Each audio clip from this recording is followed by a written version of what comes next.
तहरीक इंसाफ को बड़ा रिलीफ मिल गया। तोशाखाना केस काबिल समाअत करार देने का ट्रायल कोर्ट का जो फैसला था वो इस्लामाबाद हाई कोर्ट ने कालादम करार दे दिया है।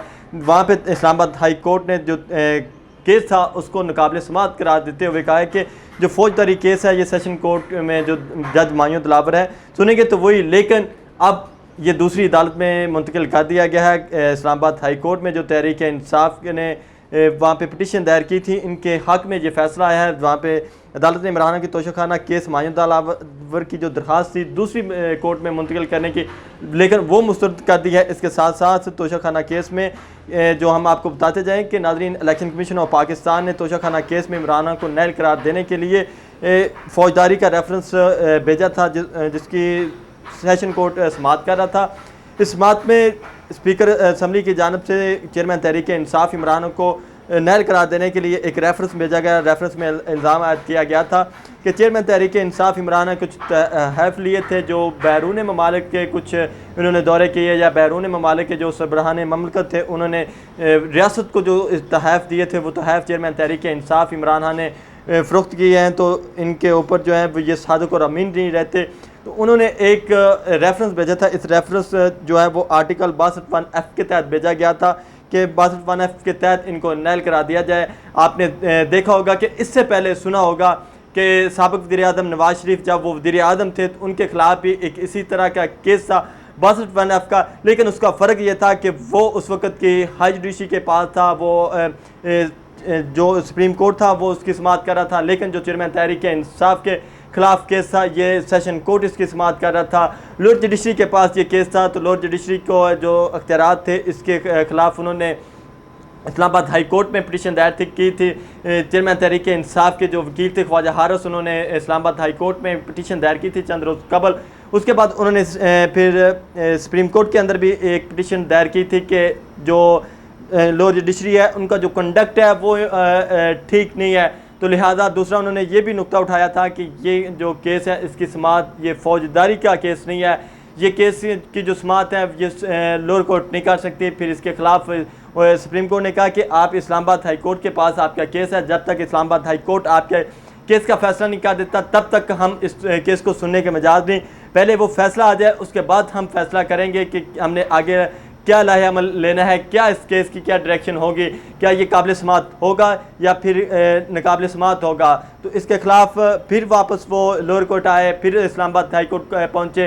गुज़श्ता रोज़ भी तहरीक इंसाफ के वकला ने वहाँ पे इस्लामाबाद हाई कोर्ट में जो चेयरमैन तहरीक इंसाफ के वकील थे ख्वाजा हारिस, उनके साथ साथ नईम पंजोटा और गौर जान भी उनके वकील थे, उन्होंने भी एक मुख्तलिफ दो पिटीशन दायर की थी इस्लामाबाद हाई कोर्ट में। एक उन्होंने जज मायूं दिलावर के खिलाफ पिटीशन दायर की थी और एक नईम पंजोता ने जो पिटीशन दायर की थी वो ये थी कि ये फौजदारी केस ही नहीं बनता तो आप ये केस जो है ना ये नहीं चला सकते।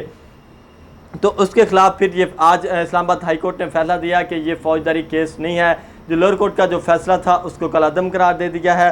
इसके साथ साथ नाज़रीन आपको बताते जाएँ कि 62(1)(f) के खिलाफ जुलाई 2017 में साबिक़ वज़ीर-ए-आज़म नवाज शरीफ को नैल करार दिया गया था। उस वक्त वो प्राइम मिनिस्टर थे।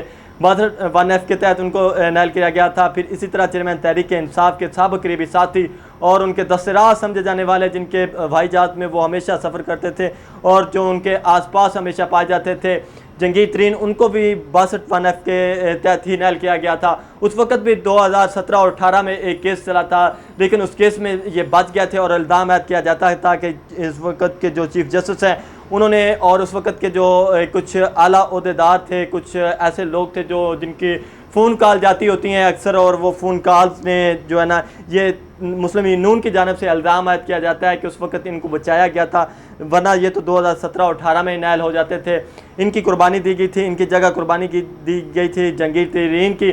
अब जंगीर तरीन भी ज़बान-ए-आम ये बोलते हैं कि मेरी कुर्बानी दी गई थी कि चेयरमैन तहरीक इंसाफ इमरान को बचाने के लिए 2017 में मुझे नैल कर दिया गया था और इमरान को बचा लिया गया था इस वक्त काउंटर करने के लिए, ताकि उस वक्त की जो तहरीक इंसाफ की अपोजिशन थी और उस वक्त की जो हुकूमत थी मुस्लिम लीग नून की, उस वक्त जो उनके साबिक़ वज़ीर-ए-आज़म नवाज शरीफ जो उस नून लीग के कायद भी हैं उनको नैल किया गया था। तो इसको काउंटर करने के लिए फिर जंगीर तरीन को नैल किया गया था। इसके साथ साथ आपको बताते चलें कि जो इमरान के ख़िलाफ़ तोशाखाना के जो फैसला था सितंबर 2022 में जो ये स्पीकर कौमी असम्बली की जानब से रेफरेंस भेजा गया था और ये वहाँ पे इल्ज़ाम किया गया था कि चेयरमैन तहरीक इंसाफ इमरान खान ने कुछ गाड़ियाँ ली हैं जो बेची हैं सऊदी अरेबिया की जानब से पाकिस्तान को कुछ तहफ़ मिले थे।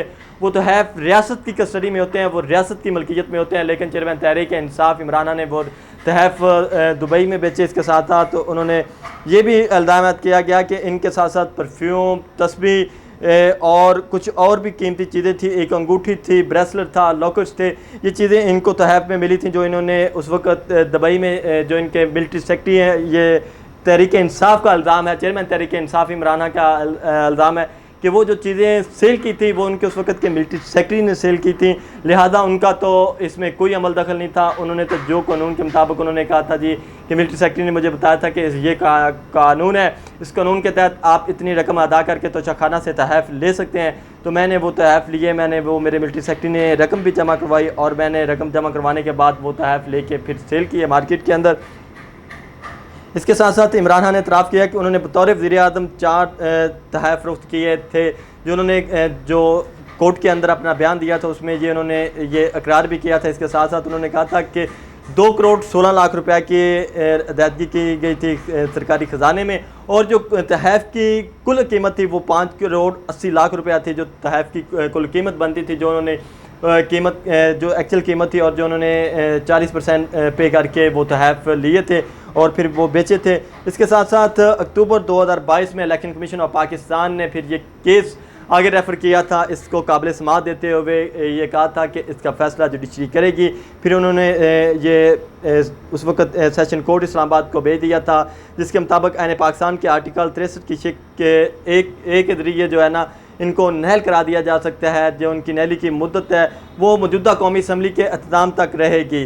तो इसके साथ साथ चेयरमैन तहरीक इंसाफ इमरान खान को अगर नहल कर भी दिया जाता था तो उसकी जो मुद्दत थी, फिर इस आइन के अंदर कुछ तरमीम हुई कि वो जो नहली है वो असम्बली की मुद्दत तक होगी या 5 साल होगी या तायात होगी। लेकिन उसके ख़िलाफ़ नाज़रीन आपने देख लिया है कि फ़ैसला आ चुका है कि जो नहली की मुद्दत है वो 5 साल नहीं होगी। अब उसमें ये भी मेंशन कर दिया गया है कि नहली की जो मुद्दत है वो असम्बली तक होगी।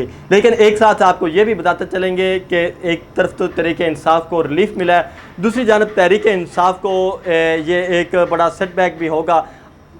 10 दिन बाद ये असम्बली डिसोल्व कर दी जाती है, 10 दिन से भी कम मुद्दत रह गई है। तहरीक जो इस वक्त हुकूमती जमात है वो असम्बली को मुद्दत कंप्लीट होने से पहले डिसोल्व करना चाहते हैं। असम्बली की जो मुद्दत है वो 12 अगस्त को रात 12 बजे असम्बली डिसोल्व हो जाएगी। आज 4 तारीख है, तो 4 तारीख में आप पीछे 8 दिन बाकी हैं। 8 दिन में अगर तो ये असम्बली चलती है, अपनी मुद्दत पूरी करती है।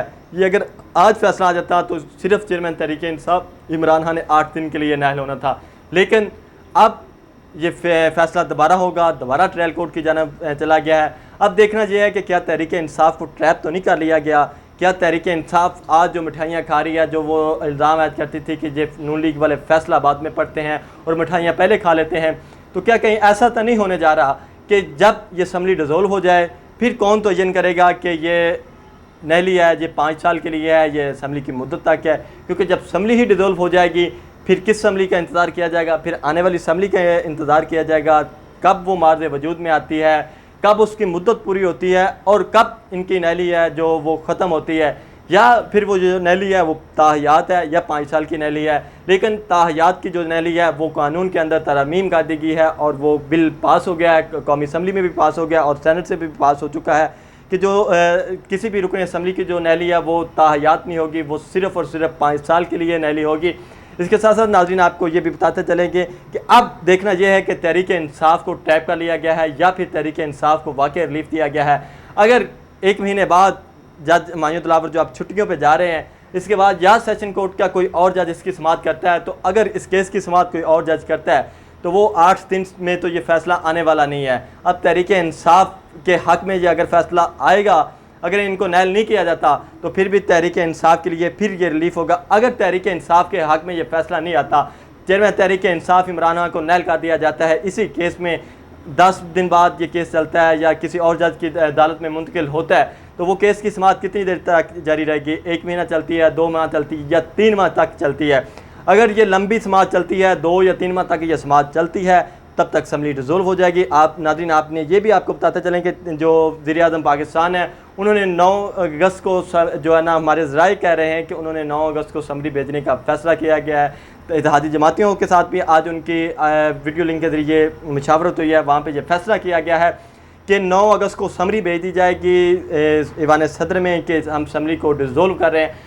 48 घंटे बाद 11 अगस्त को ये असम्बली डिज़ोल्व हो जाएगी। अपनी जो है ये एक दिन मुद्दत से एक दिन पहले जो असम्बली है वो डिज़ोल्व हो जाएगी। अगर सदर पाकिस्तान असम्बली के ऊपर दस्तखत नहीं करते जो वज़ीर-ए-आज़म की जानब से भेजी जाती है, तो फिर 11 अगस्त को ये असम्बली डिज़ोल्व होगी। अगर वो दस्तखत कर देते हैं तो फिर ये 9 या 10 तारीख को असम्बली डिज़ोल्व हो जाएगी। तो अब देखना यह है कि क्या 12 तारीख से पहले इस केस का फ़ैसला हो जाएगा। फौजदारी का जो मुकदमा था वो तो निकाल दिया गया है। अब देखना यह है कि क्या तहरीक इंसाफ के चेयरमैन को रिलीफ मिलेगा या फिर अब उनको ट्रैप कर लिया गया है। और दूसरी जानब ये भी कुछ बातें सुनने को सुनाई दे रही हैं कि अभी इनकी नहली नहीं होगी जब तक chief justice of Pakistan justice Umar Ata Bandial हैं, तब तक इनकी नहली नहीं होगी। हो सकता है कि ये सुप्रीम कोर्ट में चाहें, इस केस का जो फैसला है उसके लिए ये सुप्रीम कोर्ट से रजू करेंगे। अगर ये सुप्रीम कोर्ट से रजू करते हैं तो वो इनकी जो नहली है वो उसको उड़ा दें, इस फैसले को रिवर्स कर दें तो बदला जा सकता है। इसलिए अब अभी तक जो नज़रें हैं वो जो चीफ जस्टिस ऑफ पाकिस्तान है उनकी जानब के उनकी तरफ हैं कि वो कब रिटायर होते हैं, और ये भी नज़रें हैं कि कब असम्बली डिज़ोल्व होती है। अगर असम्बली डिज़ोल्व होने के बाद सितंबर में इस केस का फ़ैसला आता है तो अगर चेयरमैन तहरीक इंसाफ इमरान खान को नहल कर दिया जाता है तो फिर ये 5 से 6 साल के लिए नहल होंगे। फिर ये आने वाले इलेक्शन का जो अभी 2023 में इलेक्शन होना है या 24 में इलेक्शन होता है, तो इस इलेक्शन में ये पार्टिसिपेट नहीं करेंगे, बल्कि उससे अगले इलेक्शन में ये पार्टिसिपेट करेंगे। 2028 का जो इलेक्शन है उसमें ये पार्टिसिपेट करेंगे। अब तहरीक इंसाफ का जो मुस्तकबिल है, अब ये देखना है कि क्या मुस्तकबिल होता है चेयरमैन तहरीक इंसाफ इमरान खान का। नाज़रीन, जैसे जैसे कोई नई पॉलिटिकल डेवलपमेंट आएगी हम आपको इसी तरह आगाह करते रहेंगे। आज के लिए इतना ही, मुझे इजाज़त, अल्लाह हाफ़िज़।